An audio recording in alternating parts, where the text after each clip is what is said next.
Oh, God.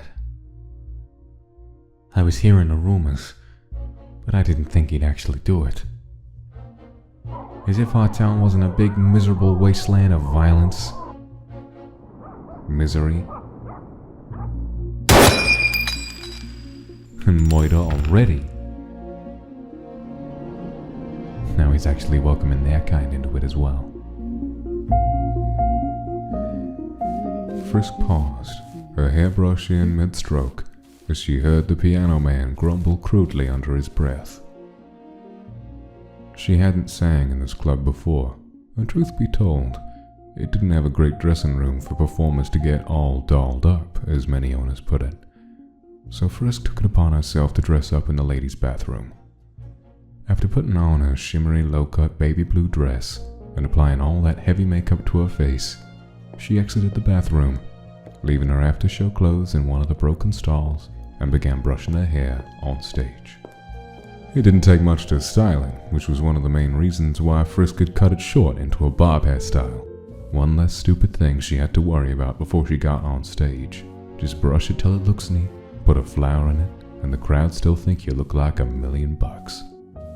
Not that Frisk cared too much about what her fans thought of her. All she wanted to do was sing, get paid, and go home before she saw another fight break out between the members of her audience. Gang members erupting into violent and bloody fights in the middle of her songs were becoming more and more common over the last few months. And what were these fights over? Anything, really? Gang members enter another gang's territory, drug deals gone bad, gun deals gone horribly bad. It didn't matter. The result was always the same. Somebody would be leaving in a body bag. Frisk hadn't gotten used to it, but she had definitely become quicker with dodging flying bullets and pieces of furniture that came her way. She tried to deny it when she was younger, but now it was obvious. Her once pretty city was quickly sinking into corruption, thanks largely to the mob groups that were overtaking large areas of her city. The dons and high-class mobsters ran everything from the small mom-and-pop stores to the police force. Even the city's officials were nothing more than corrupt individuals in nice suits with clean smiles. The good, decent poor folks suffered the most, having to pay out protection fees, but there were always more ways to make money. Everybody had a price. Everybody could endure or change themselves for money. Frisk knew. To her despair, she watched a number of her longtime friends get lost in the world of easy money and quick deaths. She had been to more funerals than birthday parties this year alone. She could never blame them, though. The world was going through a depression after all, and Frisk herself was not exactly a wealthy professional singer. Right now, her gigs were at seedy clubs with even seedier owners, whose businesses reeked of cigar smoke and strong booze, and no matter how many times Frisk showered, the smell seemed to linger. And her nightly audiences were the lowest class of criminals. Not that Frisk judged them on poverty levels. In fact, most of the best people she knew were struggling to get by. But when it all came down to the wire, a rich mobster was just as bad as his poor lackey. Both types murder for money and power, and both types will harm the innocent to get what they want. Frisk really needed to get out. She just hadn't saved enough money yet. She may have been a popular singer in these types of bars, but the pay wasn't great. She made just enough to pay for her crappy apartment, her bills, and the protection fee her local police force demanded of its residents. Look at the last table in the back. You'll see what I'm talking about, Toots. Seeing Don D was a shock in itself. Even a small fish like Frisk knew who he was just by looking at him. A top dog, a big shot, a huge fish. And the fact that he was sitting in this piece of shit of a bar was astounding in itself. The man was known for class and expensive taste. The suit he was wearing outshined all the cheap ones that almost all the other club patrons were wearing. But the Don being here wasn't the most shocking part. The most shocking part was his companion. The gentleman sitting beside the Don was not from the city, to say the least, and if he had entered the club by himself, he would have been killed instantly. But sitting with the Don made him untouchable. In fact, most patrons were going out of their way not to stare at him. Say, is he? Yep, the Don himself is inviting monsters in the operation now. Can you believe that, Toots? Disgusting monsters. He's making a mistake is what he's doing. Gonna lose all that respect. Monsters. Now this town really has sunk as low as it can go. Frisk frowned at his choice of words and the effect they had on her, but continued to stare, even though she felt a little bad doing it. She knew that people who differed from her own race, and in this case species, shouldn't be stared at like they were some kind of spectacle. But Frisk really couldn't help herself. Sure, she'd heard all about the monsters that lived in the neighboring cities miles away from her own. And sure, she knew they looked different from humans and their customs and politics were worlds apart from human. But to actually see one was, well, it was something that deserved a second glance. He was a massive monster. He was taller than any human Frisk had ever seen, and he was wide, too. Not fat, but there was no denying how incredibly powerful he looked. He made the Don's bodyguards look like little boys. And his suit was even more impressive than the Don's, if that were possible. His jacket, fedora hat, and trousers were black, while his waistcoat was an eye-catching red. Frisk wasn't too fond of that color, but she had to admit the monster had style. A fat cigar was in his teeth, and the smoke coming from it was strange. It wasn't gray smoke, it was red smoke, and curled in unusual designs before it disappeared. But his size and clothing were nothing compared to what he actually looked like. He had a huge smile on his face, and despite the dimmed lights, Frisk saw a glimmering gold tooth flashing in his mouth every time the skeleton turned his head. Damn freak.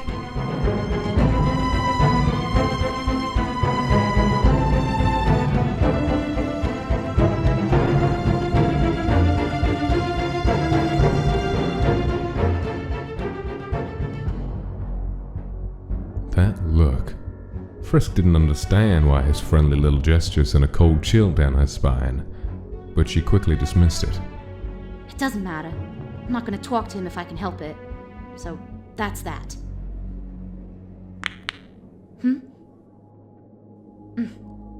Hey, I ain't touching them, Toots. No law against looking. She needed to get out of this city. Go somewhere nicer, where smoke from cigarettes and guns didn't greet her every second of every day.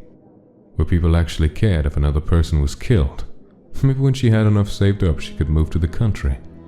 Maybe live in a pretty cottage and start a garden. She couldn't remember the last time she saw a flower growing outside. She smiled faintly. Her mother always talked about starting a garden when Frisk was really little and... But going back to our conversation, the Don really is making a mistake. As soon as we let one monster in, more are gonna come. Just you wait. I mean, look at what happened when we started letting the darkies in. Why don't you keep those disgusting thoughts to yourself and get ready for the show? Since the Dawn is here, we can't afford you screwing things up. Word round the grapevine is that you want the cream of the crop when it comes to playing that thing. It was a lie, of course. Frisk knew nothing about this man.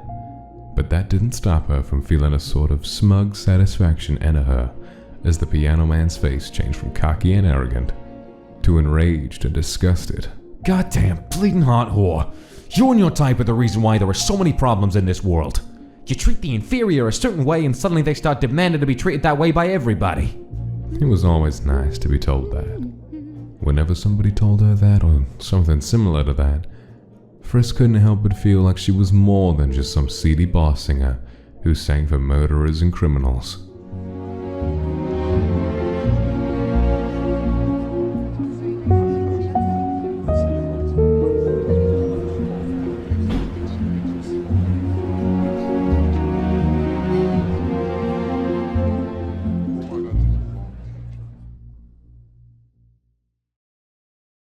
Showtime.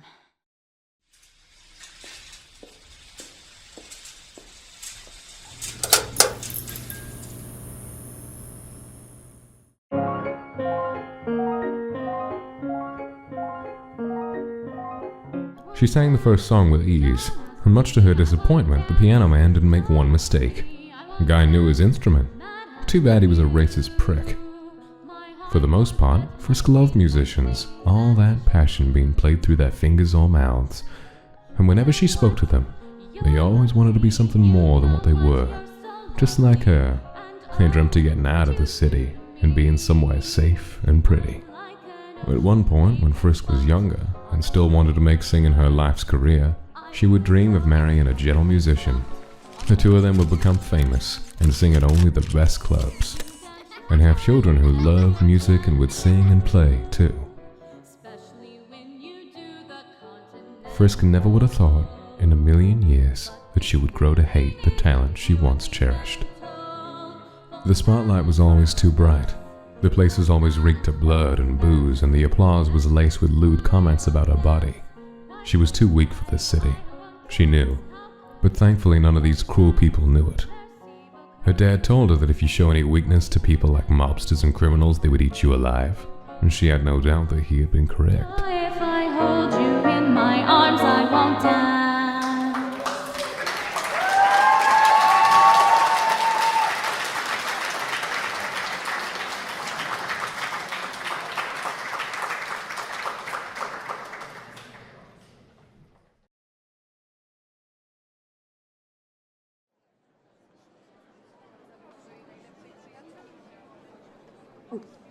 Such a lovely crowd here tonight. I would like to take this opportunity to personally thank Mr. D for honoring me with his presence and tolerating my cat screeching I like to call singing. Forcing back the vomit and physically battling with herself to keep a smile on her face, Frisk blew a kiss directly at the old man who had killed so many people, whether they were guilty or innocent, whether they were a part of his gang or an innocent bystander. I really need to get out of this town. I've got you deep in the heart of me, so deep in my heart that you're really a part of me. I've got you under my skin.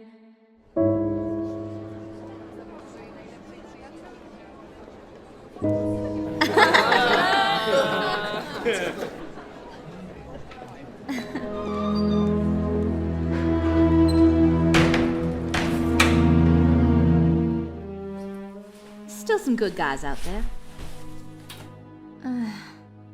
Too much makeup.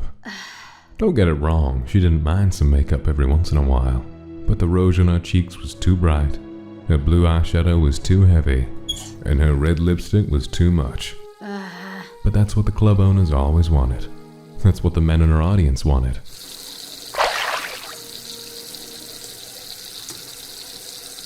I need to get out of here.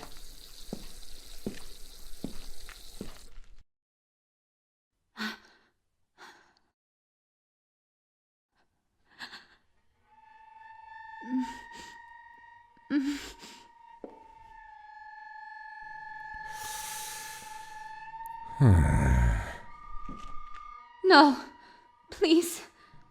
There was only one reason why a straight man would enter the woman's bathroom, and Frisk learned what it was when she first started singing. The man who had attacked was big too. He had grabbed her and shoved her up against the stall's doors, and would have done so much more if it hadn't been for a lady who needed to use the restroom at that moment. Security was called and the man was removed, as in beaten and almost killed, removed. Frisk opened her mouth to scream for help, but the music from the jazz band blasted through the door, letting Frisk know that her chance for calling for help and actually having someone hear her was gone. She didn't know what she was going to say to try and talk him out of the thing he was going to do to her, and through her mind-numbing fear, she actually took a second to wonder how a skeleton could do something like that, but she wasn't curious enough to find out. Look, mister, I don't want any trouble. I was wrong. He isn't gonna rape me. He's gonna kill me!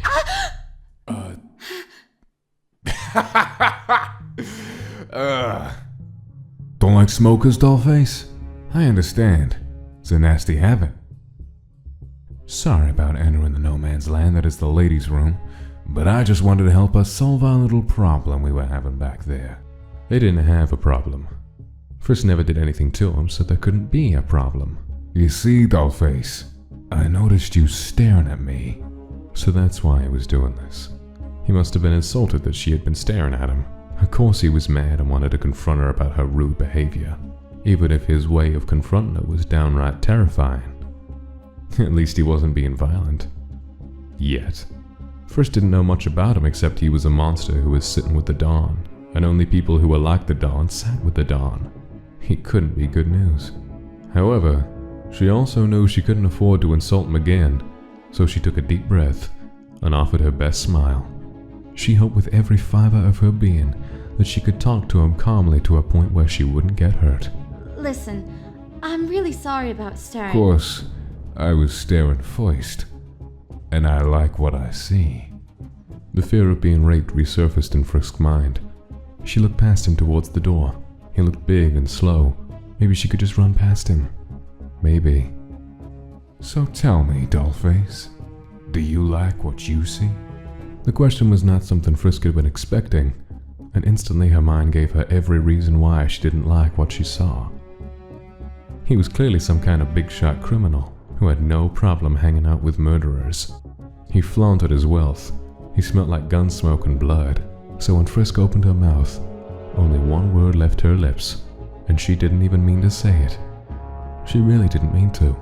She wasn't stupid, but it slipped out.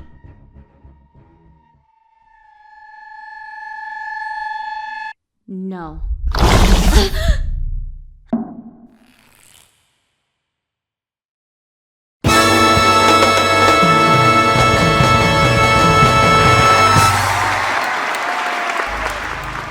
Frisk heard the band's first song end through the bathroom door, and the applause that followed was deafening compared to the audience's reaction when she sang for him.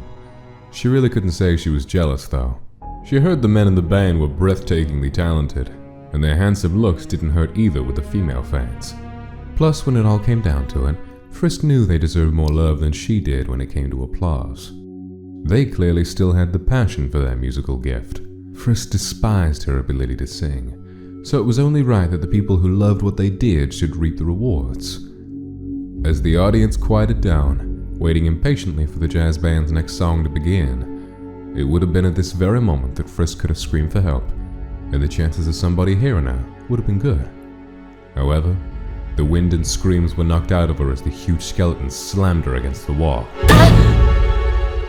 Beyond the skeleton monster's strong and merciless grip pinning her to the wall, Frisk felt something else on her body as well.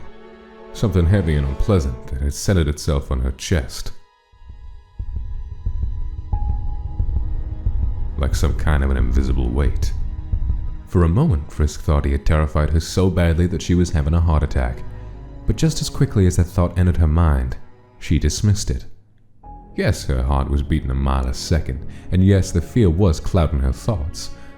But aren't heart attacks supposed to be painful? Whatever was happening to her chest was uncomfortable, but it wasn't painful. It was unusual, but didn't feel life-threatening. The skeleton, on the other hand, felt quite life-threatening.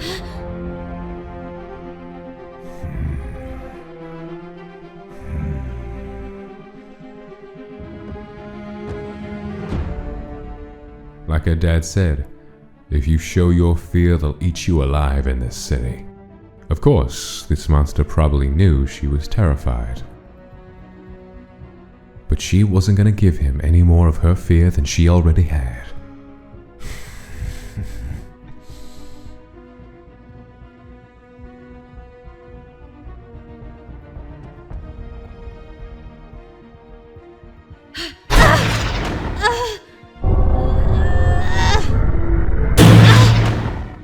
You don't like what you see? Well, ain't you an insulting, rude little thing? The amusement that was in his voice seconds ago disappeared. At first, Frisk really couldn't believe he had actually said that. Was he really insulted that she wasn't all-out thrilled to be approached in a woman's bathroom by a male she never met? Did he seriously just call her rude? Was he kidding? One look at his face and that crazy red smoke now pouring out as thick as fog from his socket was enough to reassure her that he was most definitely serious. And when she realized that he truly was insulted, her fear disappeared, despite the part of her mind that was begging her to apologize to this massive and clearly powerful individual. Come on, Frisky. It's okay. Just tell him what he wants to hear. That part of her urged that if this gentleman hadn't used the word insulting to describe her, Frisk might have actually done it. She would have hated herself for it, to be sure. But there's a time to be mouthy and there's a time to be smart. and now was certainly one of those times to be smart. But he did use the word insulting. Oh, this creep is insulted, is he? The other part of her mind growled, and Frisk actually had to fight with herself to keep in the ironic laugh that was threatening to come out of her. Rich clothes, golden jewelry, sitting and shooting the breeze with big-time criminals, and then has the nerve to come into a women's bathroom and assault her. Oh, but she was the rude one. And he was the one who was insulted. I better know why he's insulted. He's probably just like the rich mobsters around here. He thinks because he's rich and powerful, he can do what he wants and gets anything with the snap of his fingers. I bet he's never had a woman reject him before. Bet his wealth and influence has women falling all over themselves to be with him. Frisk knew a lot of beautiful and gorgeous women who used their looks and charms to attract high-class criminals. It was one way to survive in this world. And while Frisk didn't judge, she swore she would never become one of those women that tolerated a murderer for the good life. And this bastard was gonna get a reality check if he thought a few words and showing off his gold and expensive suit was gonna have her rushing into his arms. Forget being smart. She was going for self-respect. Would he make her regret? Oh, yes. Was she worried that he might kill her? There was a tiny part of her that was. Rude little thing. The other part of her was still raging over his little description of her. In a way, it was kind of funny. She honestly thought she had trained herself over who she could snap at and who she had to endure. Guess not. She was gonna pay a high price for self-respect tonight. Get off!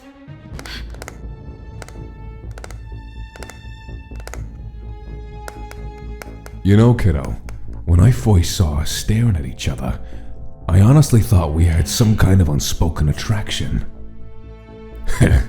I know that was the case with me. As a man made of bones, I have a real thing for skin. And yours is just beautiful. Soft, smooth, practically flawless.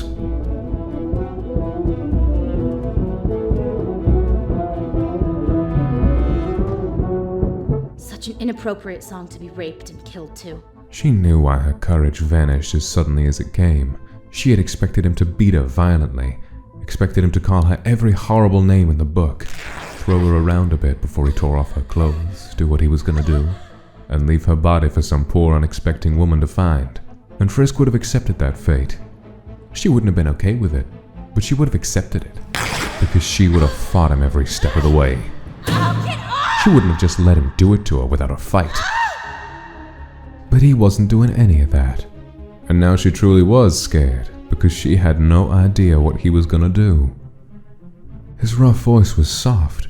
He was complimenting her, and he hadn't raised a finger to attack her. And your hair, it's so shiny and soft, looking like silk. His hard hand gently rested in her hair for a second.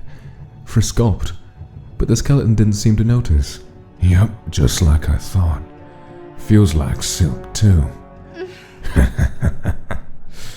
In fact, he seemed to be basking in how soft her hair was. Frisk, on the other hand, was having the opposite sensation. Guess that's why I was looking at you. Can't help admiring pretty things. His touch was sending disgusting vibes throughout her body. She wanted him off of her. She could literally smell the cigar smoke and blood coming off him, and the closer he got, the itchier her nose got.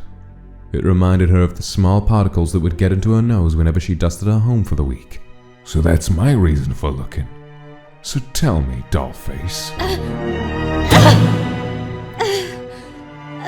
Why were you staring at me if you weren't interested in me?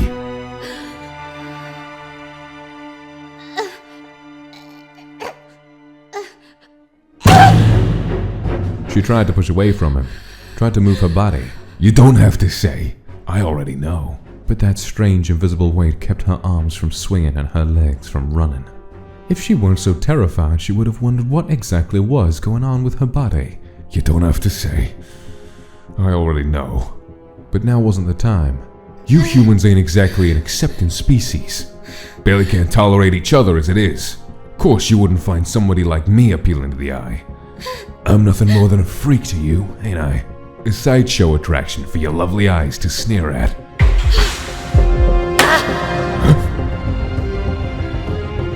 She didn't wonder how he could do that to her body.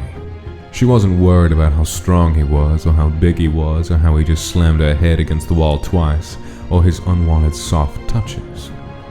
All of them were unpleasant and nightmare-inducing experiences.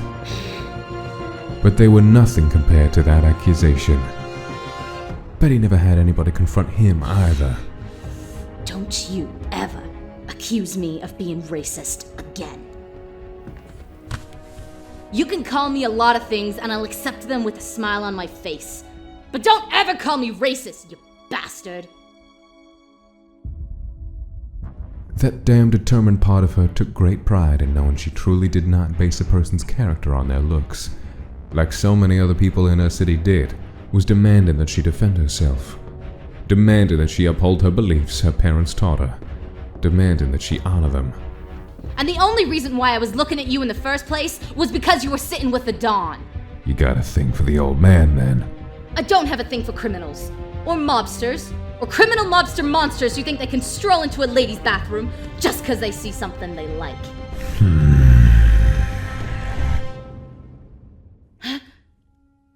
Vanished. But how? He didn't hear him move? What? Did he walk into one of the stalls? Now's a great time to leave. Oh, dollface. You are just too cute, you know that? Getting all uppity and upset over a small business meeting. She didn't know much about monsters, but apparently they could do some really insane stuff. Let me pass! Now, dollface. Appearing and reappearing out of nowhere, using invisible pressures to pin people down. Something she really didn't want to be a part of. We started up on the wrong foot. Especially when these odd abilities were being used against her. Let's try again. How's it going, little lady? The name's Sans. Sans the skeleton. Despite the carefree, lazy, and harmless persona Sans was trying to portray to his little lady, the doll didn't make an attempt to take his hand. In fact, she not only backed away from him cautiously, but her pretty little face twisted into a look that Sans could only describe as disgust, displeasure, fear, and resentment. So cute. He tried not to laugh again when he saw her peek around him towards the door, making it painfully obvious she wanted to leave without talking to him for another second. But unfortunately for his little lady, Sans was running this show, and she was gonna leave when he had said everything he was gonna say. He kept his hand out just in case she did take it, but otherwise he couldn't help himself. His eyes wandered up and down her sweet, delicate little body, and once again he felt his soul thump hungrily against his ribcage.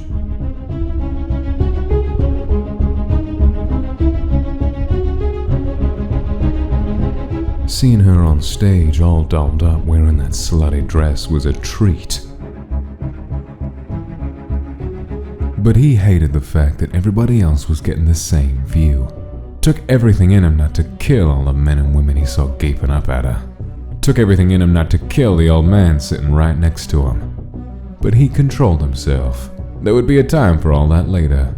But not right now. In his defense, he'd been planning on waiting to introduce himself to her in a more dignified manner. Mwah. But when she blew that kiss at Dawn Day, every bit of patience and rationality left him. He knew it was just a part of the show, but, well, Papyrus always told him he had a problem with his anger and jealousy, and he supposed his younger brother was right. He would have regretted his decision, but seeing her in that adorable, oversized sweater dress got his soul pumping harder than he could have imagined. Here she was, the real deal, without all that cheap makeup and revealing dress. And he was the only one who got to see it. Seeing her like that, well, it made all the extra effort he would have to spend in the future making it up to her for scaring her and slamming her up against the wall well worth it. Not that he really felt too badly about doing that. After all, he gave her a compliment, she responded by insulting him. The little lady needed to be knocked down a few pegs for being disrespectful, but he'd make it up to her all the same.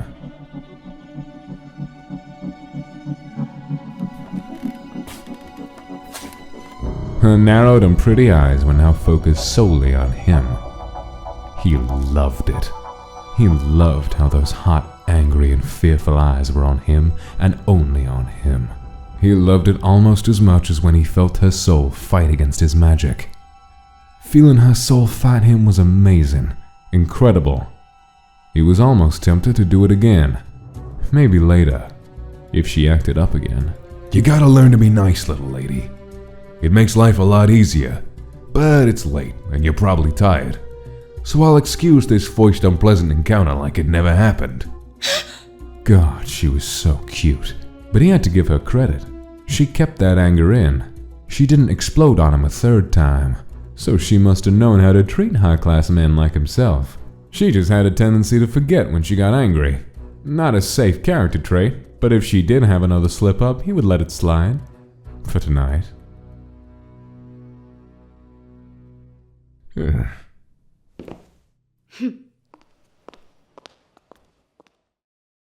We'll have plenty of time to get to know each other later. Frisk. Did this girl have the ability to not look cute? How do you know my name? You see, Dollface, my brothers and me are monsters who run a special kind of business in our city, and we want to extend our business to the good humans of your city. So before I met with Don D, I cased your city to figure out what area was in need of our special services. As you can see, I may be a bigger fella, but I can disappear and reappear without a single person ever knowing I was here. To his delight, her fearful confusion was starting to change to disgusted anger again. Oh, she was going to be a challenge. But only the most difficult obstacles had the greatest prizes. So one of the things I did was go to your bars and eavesdrop on conversations. You know, get a feel for how things will run in this city. You're seeing at a lot of these trashy bars. Sans could feel his anger spike once again at the thought of those people ogling her, but he shoved that unwanted jealousy away. He wouldn't have to worry about that for long, though. I saw you. I want you. And so I learned all that I could about you. Followed you around for a bit. I even know you ain't racist. Just wanted to see how you'd react.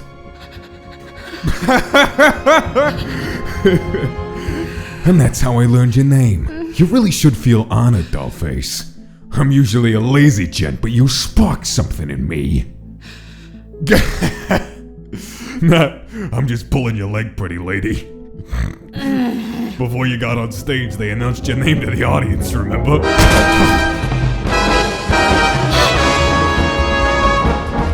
But seriously, little lady, me and my bros will be spending some time in your city. And I'm sure we'll be seeing more of each other. Let's say you and me go out and have dinner. You won't have a bad time. Mark my words, creep. You and me are never gonna spend time together. Don't worry, Dollface. I'm marking them all right.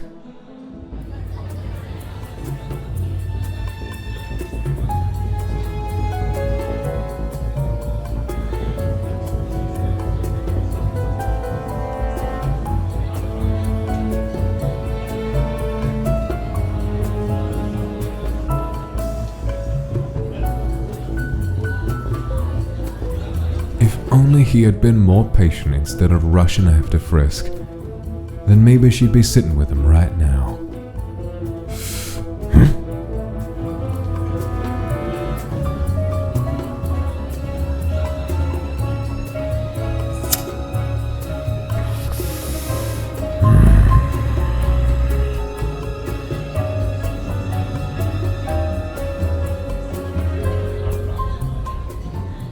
Took longer than I thought. Right from the moment he first met this old bastard, Sans utterly despised him. Sans pretended to be respectful to him, mostly because he had to in order for Wingding's plan to work.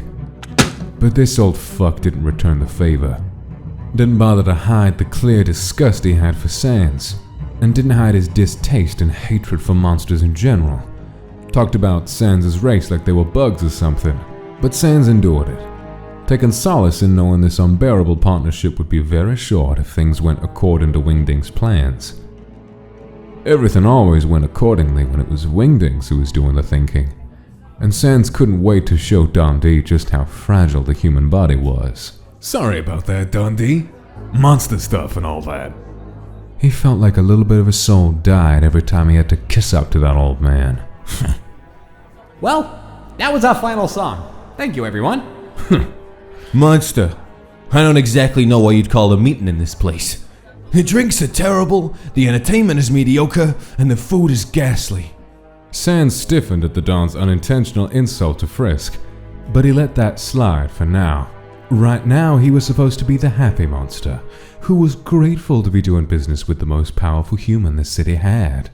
Yeah, well, my boss wanted something low-key, and the nicer places would have drawn unwanted attention to your enemies. At this point, all my enemies can't touch me, monster.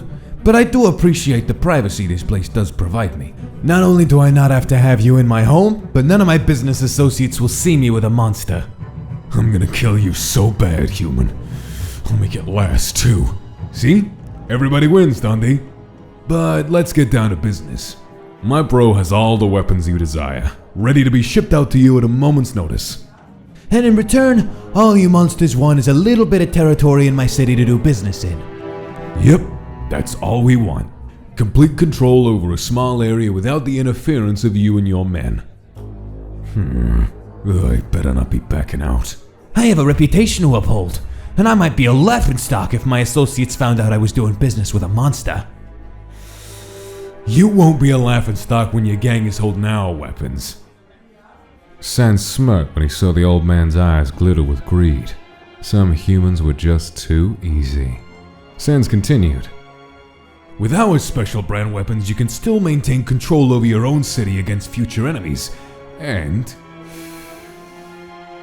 you can even extend your power in other cities as well. Sans' smirk widened as he saw the Don's doubts leave his face. Like he said, too easy. I suppose the little territory in this city won't be the end of me. Just so long as you agree to notify me when your business deals are not with my people. Understand? I still run this city, monster. And you will ask me for permission like all other gangs do when your deals extend outside my circle. Is that clear? Good. Now, as for your territory. Just give me a few days to figure out which one would be a good match for your business. Sans quickly held up his hand, cutting off the Don and trying to keep a cool look on his face, even though his soul was thumping a mile a minute, the excitement growing in him. This was the moment he was waiting for. My bros and I would really like the area around City Park. That area? But that's such a poor part of the city. There are only a few family-owned businesses there and a handful of apartments. My men only collect a protection fee from those people.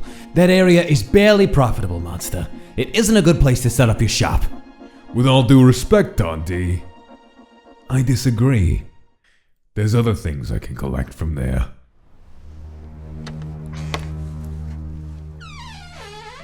Sans opened his front door with an irritated huff. His first actual interaction with Dundee had left him extremely enraged. Enraged and annoyed, slightly homicidal, and deeply craving his beloved mustard. But unfortunately, due to that minor territorial dispute Wingdings was currently having with Grilby, the older skeleton brother had forbidden Sans and Papyrus from going to any of the Fire Monster's establishments, namely Grilby's ever-popular nightclub/bar. For Papyrus, that was no big deal. The younger skeleton often referred to Grilby's nightclub as that greasehole with no class. But for Sans, the store-bought mustard that was waiting for him in the fridge was nothing special compared to the mustard at Grilby's. And what made it worse was that the Fire Monster's bar was only a few buildings down from the Skeleton Monster's home. Sans had just literally walked past it 4 minutes ago, and the urge to down his favorite drink was nearly uncontrollable. And after tonight, he needed a drink. A good drink. The drinks humans seemed fond of were disgusting, to say the least. They smelled horrible.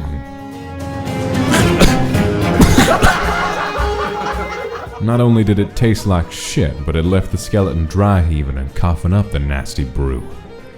Dundee and his men had laughed at him. The memory of their laughter nearly made Sans want to march to that old prick's house and kill everybody there. in the most horrific and violent manner he could think of. Make it so bloody and nightmare-inducing that no human would ever dare laugh at him again. Brother? You are an hour late. What happened with the meeting with the human? Sans looked up at Papyrus. Despite the fact Sans was older by a few years, Papyrus towered over him. Hell, the youngest Gaster seemed to tower over a lot of other monsters in the city of Fel. And with his sharp teeth, claw-like hands, proud cracks on the right side of his skull, a vicious stare, and infamous temper. Along with the well-known fact, if pushed the wrong way, Papyrus could erupt into a full-blown violent confrontation, it was no wonder to Sans why many of the smaller gangs in the city would cross the street if Papyrus was walking towards them. Granted, Sans was also pretty well known for his own temper, but he could control it with a bit more ease than Papyrus could, which was the main reason why Wingdings chose him over Papyrus on conducting business with the humans. Not only do I not have to have you in my home, If Papyrus had been the one meeting with Don D tonight and heard everything D had to say about monsters, Papyrus would have killed every single person in that club without closing an eye socket, including Sans' little lady. Needless to say, Sans was grateful to Wingdings for that decision. Despite his foul mood, Sans looked up at his brother and couldn't help but give Papyrus an amused smile. Normally Papyrus spent hours fixing his suits to perfection before leaving the house, but right now his favorite red tie hung loosely around his neck, and his black dress shirt was halfway unbuttoned and wrinkled. Sup, boss? Papyrus winced at the nickname, so naturally Sans always called him that. To Papyrus, Boss was a nickname every low-level monster in Fel City seemed to be given by their even lower-level criminal workers. And Papyrus was not just any mobster. He made it a point to show other monsters that, if he felt the need to. These days, most monsters knew better, but those first few years when the Gaster brothers were still making a name for themselves, well, one could say things got dusty. But Sans had to admit, those were some fun first few years, too. you know what's up, brother. You're an hour late. What happened at the meeting? Brother!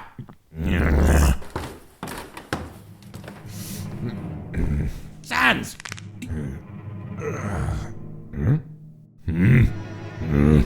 Sans, it's too late to be drinking.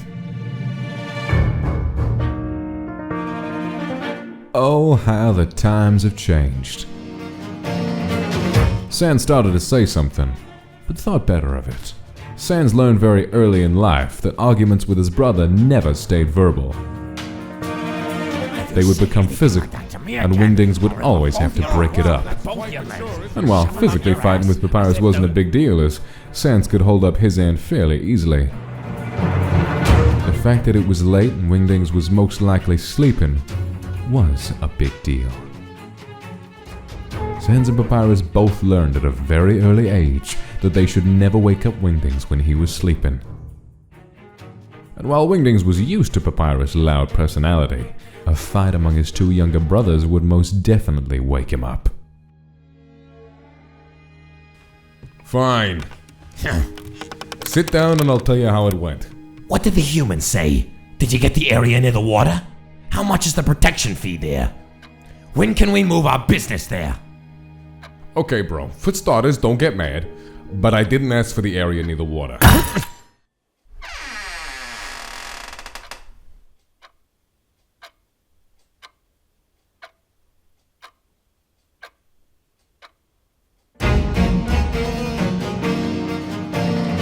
Sans, I wanted that area. It's the perfect place to introduce those pathetic humans to monster culture. All those restaurants are just begging for my expertise. Yeah, Sans had to admit, it was a decent area, with some very impressive businesses, and more importantly, it was crawling with humans that could be easily influenced. And with humans like that, Wingdings' plan would be put into motion much faster.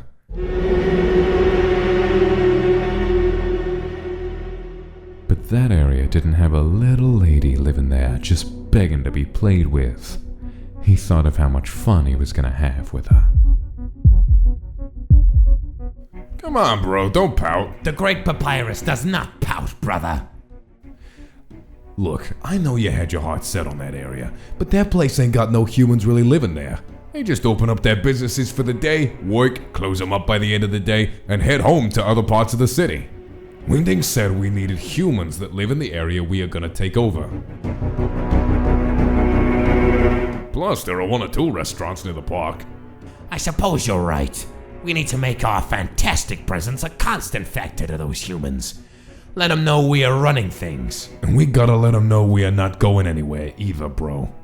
The Great Papyrus can work with this new change of plans. When are we gonna move down there and make our introductions to those humans, brother? D wants his weapons by the end of the week, but he said we are allowed to introduce ourselves as the new landlords tomorrow morning, when the humans drop off their protection fees. Tomorrow? Shit! Huh? Sans blinked in surprise. Papyrus hardly ever cursed. He said the language was beneath him. I must practice my speech! Papyrus would want to leave for the human city early tomorrow. That was just fine with Sans. If Don D knew anything about how his thug ran that area where Frisk lived, his little lady would be the one who delivered her apartment's protection fee. And Sans wouldn't miss seeing that adorable look of fearful surprise on her face for the world.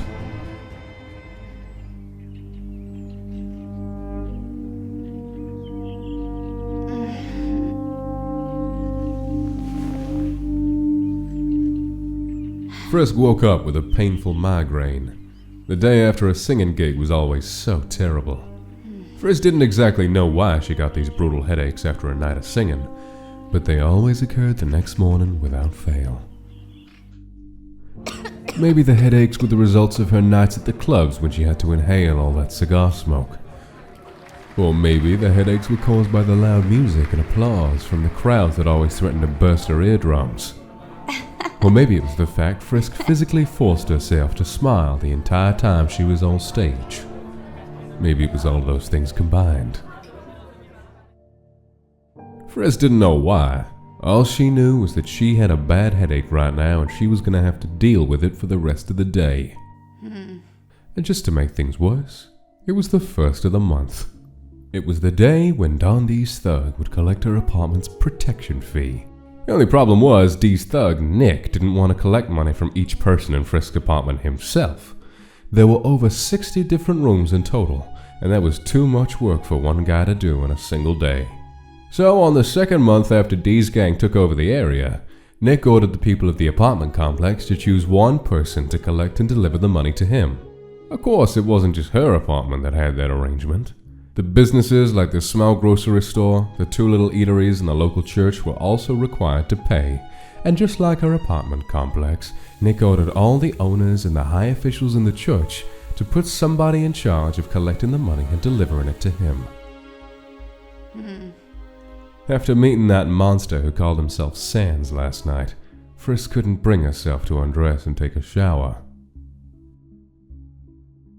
She had tried to.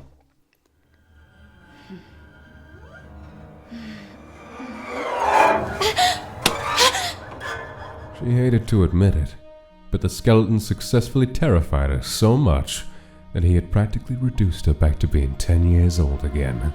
If her parents were still alive and living with her, Frisk probably would have slept with them. Instead, she settled on taking her blankets and pillows out of her room, lied down on the couch in the living room.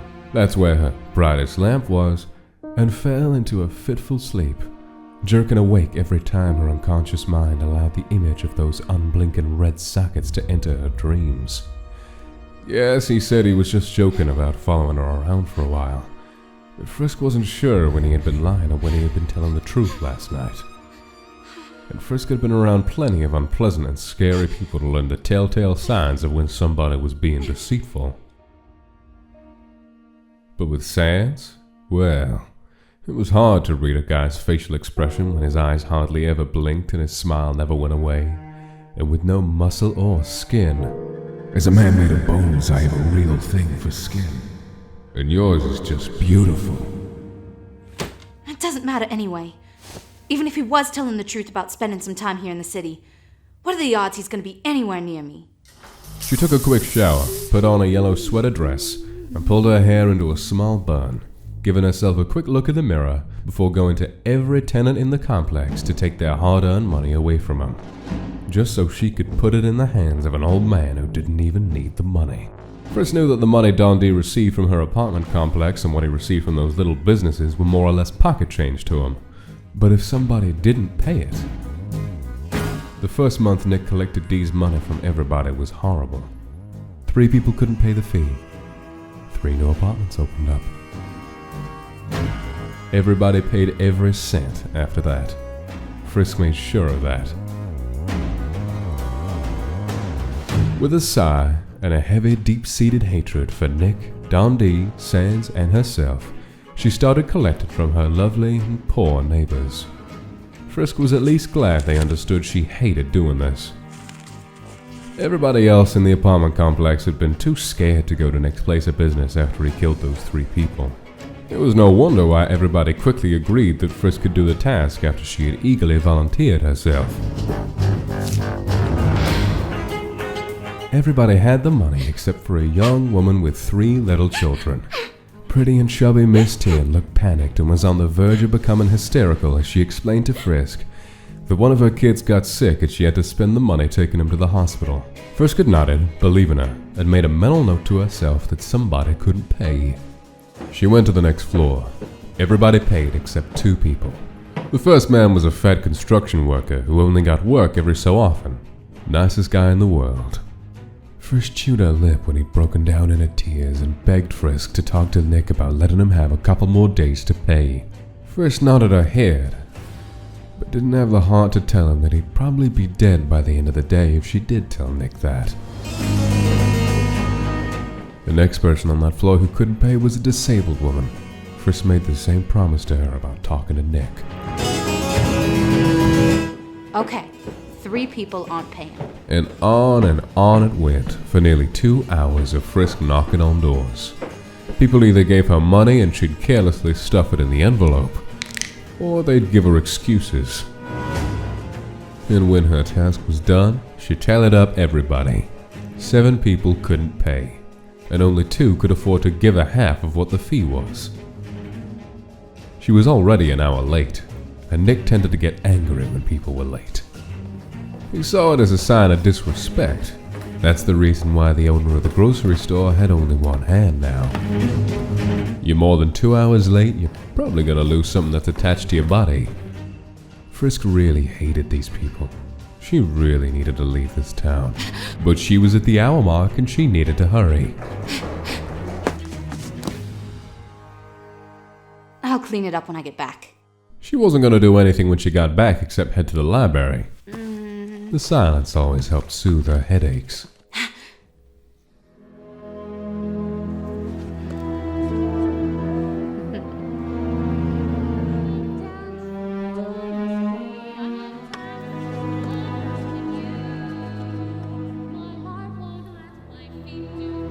She'd saved a lot from all her music gigs, almost enough to leave, and she wanted to leave the city so badly.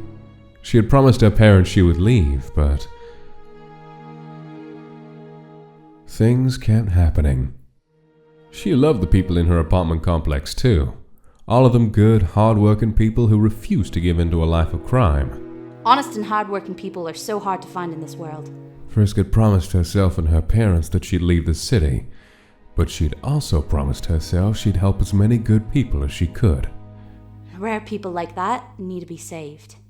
And boy, did these people need help. And until Don D fell from power, Frisk was stuck in this place, and Don D was going to get every cent he wanted. Frisk was going to make sure of that. Frisk looked around her messy room. It really was a bad mess to clean up. Probably take her damn near the whole day. Yep, totally not cleaning this up. I'll do it tomorrow. Probably not.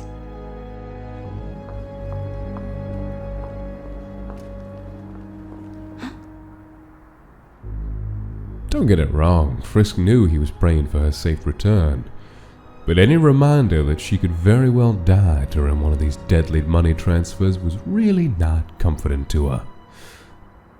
But If you think it's gonna help me, pray away, you insane God-loving man. and all the people who couldn't pay were at their windows as well, staring down at her like they were waiting on death row. And Frisk knew they weren't wrong. But death wasn't going to be visiting them today. You're all gonna be safe today. None of them waved back, and Frisk knew they wouldn't leave their windows until she came back from her meeting with good or bad news regarding how much life they had left. And the sad thing about it was, none of them could afford to run. Where would they go? And with what money? They could hide, but people who hid were always found. She was almost late, as in she was almost late enough to lose a finger. Frisk ignored her, but she couldn't help but notice the terror that was on the lady's face. She was the one who collected money from the 3 businesses in the church and delivered it to Nick. So whatever spooked her must have happened when she was in her meeting with the prick. Frisk would talk to her about it, but right now her biggest concern was making it to the park where Nick's place of business was located at. She was losing time, and while the park was small, Nick's meeting place was a bit away from the main entrance. She now full-on ran to the park storage shed, praying she made it before she hit the 2-hour mark. Years ago, when she was a child, her friends who were once alive chased after her. But then the gangs and big corrupted businesses started growing. The trees were chopped down, the soil got tainted, and the grass was now an ugly brown color from the endless pollutions, and the flowers had wilted and died many years ago. It wasn't even a park for kids to play in anymore. While the playground equipment was still here, most of the pieces were so old and so broken that if kids did play on them, they'd probably need tetanus shots afterwards. Not that any parents in their right minds would allow their kids to enter this place. Most times the park was used for junkies to shoot up in. All those empty needles. Once the big storage shed was used to house gardening tools and plant seeds. Now it had been converted into a bigger building where Nick sold drugs, bought weapons, and collected money. Oh, how the times have changed. She made it with 5 minutes to spare. Screw you, Nick. I beat you, asshole. I beat you. You're not hurting anybody this time. You're not gonna hurt— Hey, bitch! Quit leaning on my door and get your ass in here! No. Why was he mad? Frisk made it. And plus, this was the first time she was almost late. He shouldn't be mad. Jesus, what a fucking scatterbrain whore. See, I told you choosing this area was a bad choice. All the people living here, they feel so damn entitled. No respect. Who was he talking to? Sitting at the desk was Nick. He looked completely enraged. And normally this meant somebody was going to get hurt. And Frisk knew who that person was this time. But her fear wasn't for him.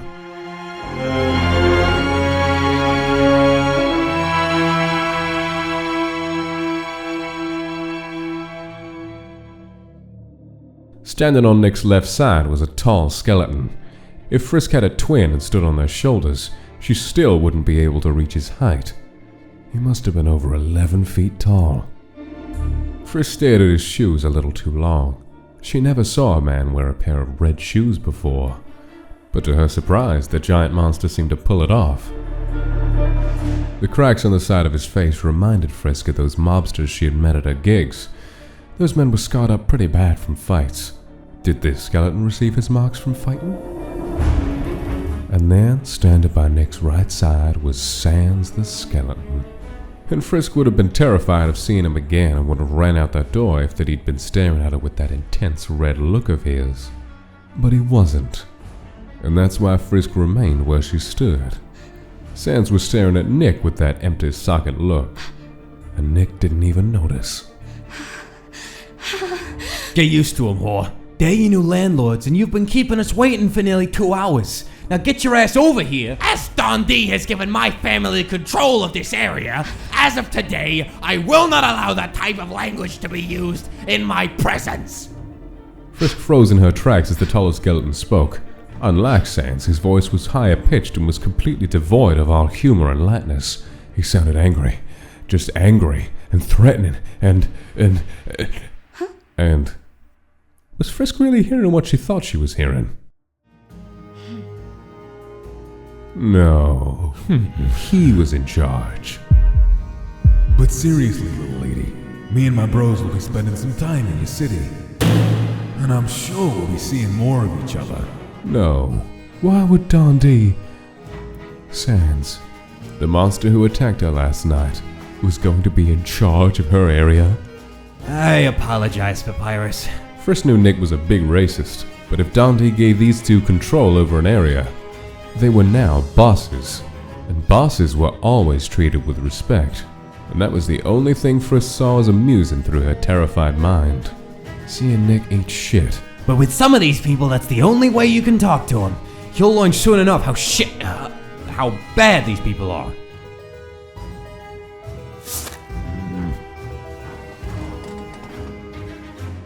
So what's the excuse for being 2 hours late, whore? Frisk shook the insult off easily, but couldn't shake off his threatening tone. She knew she was going to be hurt today. And if she brought up the fact that she did make his deadline with 5 minutes left, he'd probably kill her. Nobody talked back to Nick either. Frisk and the others learned that lesson on that first terrible month, along with never be late and always pay every cent you owe Dundee. Frisk gulped, wondering what hand he was going to chop off before she tried to come up with an excuse. I'm so sorry, Mr. Nick. I had a gig last night and... Oversleeping ain't a good reason, you lazy slut!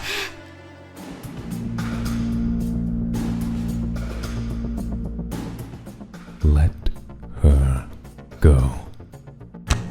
Our area, our people.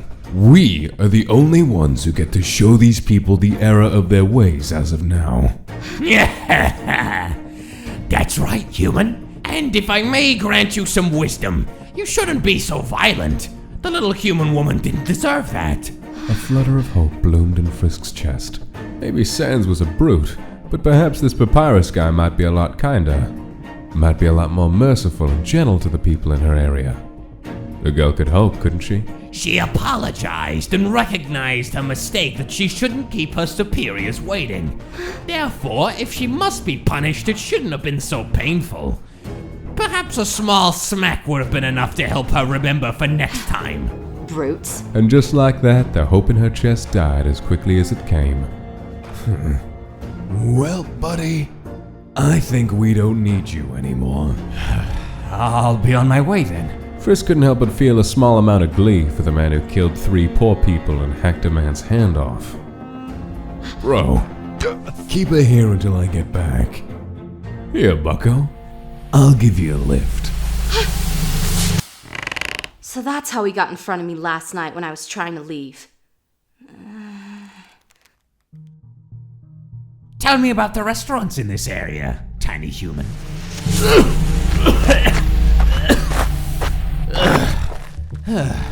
Nick was in the back alleyway behind Dundee's favorite bar when the old man wasn't conducting business.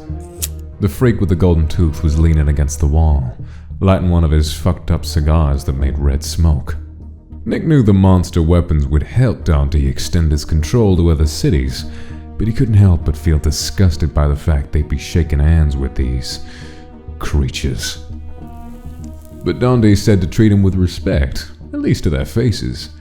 Dundee also said they'd deal with the monsters later when the time was right. Nick smiled, dreaming of all the terrible things he would do to this freak for even daring to touch him. So, I hear that Dundee just got done dealing with some gang that was giving him a lot of trouble. What were they called? The Never Dies? Cute name.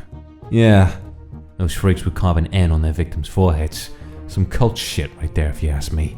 Dundee settled everything with them though? Yeah, nasty feud, but a compromise was reached. Now everybody's getting along. Hasn't been a gang war between us in weeks.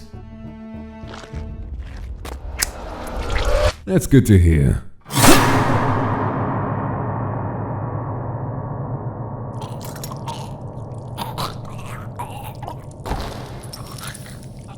That's what you get for messing with another man's woman, you prick. Sans took great pains to ensure that no blood got on his suit. He didn't want to upset his little lady when he got back. The first phase of Wingding's plans was working perfectly. Now all they had to do was play the waiting game for a little while until they could move on to the next step. Until then, Sans knew exactly how he was going to spend his time. He couldn't keep his little lady waiting. Hey guys, it's Fade here, the creator of this video series, and I just wanted to say a big thank you for sitting through the first movie compilation of the series' first major arc.